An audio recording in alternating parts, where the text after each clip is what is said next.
जब पृथ्वी पर धर्म और अधर्म का संघर्ष बार बार होता है, तब कुछ ऐसे प्राणी जन्म लेते हैं जो केवल एक युग के नहीं, कई युगों के साक्षी होते हैं। ऐसा ही एक महान पात्र था जामवंत, जिन्हें जाम्बवान, जाम्बवंत या ऋक्षराज भी कहा गया। पुराणों के अनुसार जामवंत का जन्म स्वयं ब्रह्मा जी से हुआ था।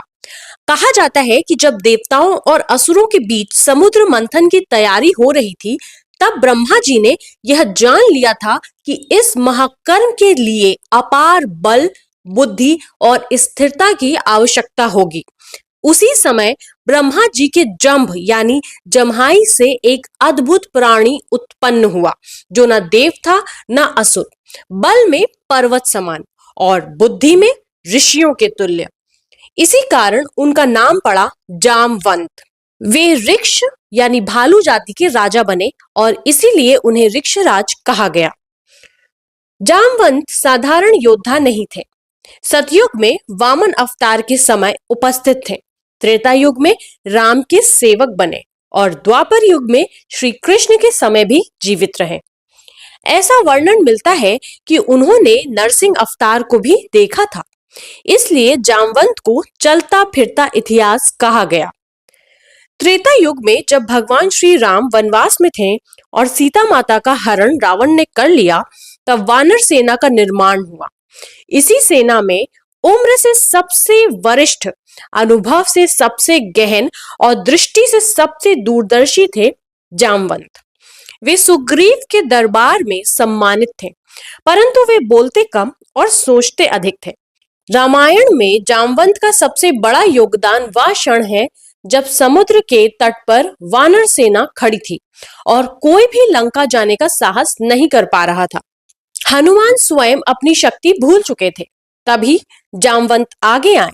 उन्होंने ना तो आदेश दिया ना गर्व दिखाया, उन्होंने केवल सत्य कहा।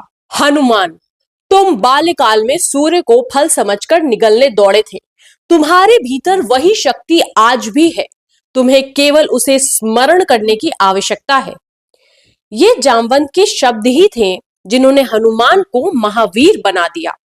अगर जामवंत वह स्मरण ना कराते तो लंका की खोज, माता सीता का संदेश और राम कथा का प्रवाह सब थम सकता था। राम सेतु निर्माण के समय जामवंत ने नल नील का मार्गदर्शन किया, वानरों में अनुशासन बनाए रखा और ये सुनिश्चित किया कि कार्य अहंकार नहीं, सेवा से हो। वे स्वयं कम पत्थर उठाते थे, पर हर पत्थर सही स्थान पर जाए, इसकी दृष्टि उन्हीं की थी। युद्ध में जामवंत ने कई राक्षसों का वध किया। वे केवल बल से नहीं, रणनीति से लड़ते थे। उनका उद्देश्य विजय नहीं, धर्म की स्थापना था। जामवंत का स्वभाव अहंकार से दूर, ज्ञान से परिपूर्ण और राम भक्ति में लीन। वे कभी स्वयं को नायक नहीं मानते थे। वे जानते थे कथा राम की है, सेवक का नाम गौड़ होता है।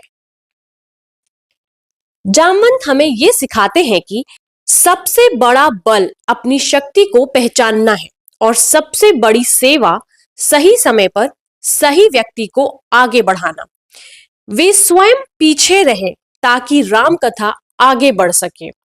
रामायण में बहुत से योद्धा हैं, बहुत से वक्ता हैं, पर जामवंत जैसे मार्गदर्शक बहुत कम हैं। वे शोर नहीं करते, वे इतिहास बनाते हैं। ऐसे ही महापुरुष थे ऋक्षराज जामवंत। हम रोज आपके लिए ऐसी ही कथाएं लेकर आते हैं। हमारे परिवार का हिस्सा बनिए, चैनल को सब्सक्राइब करिए। कल फिर मिलते हैं एक नई कथा के साथ। तब तक के लिए नमस्कार।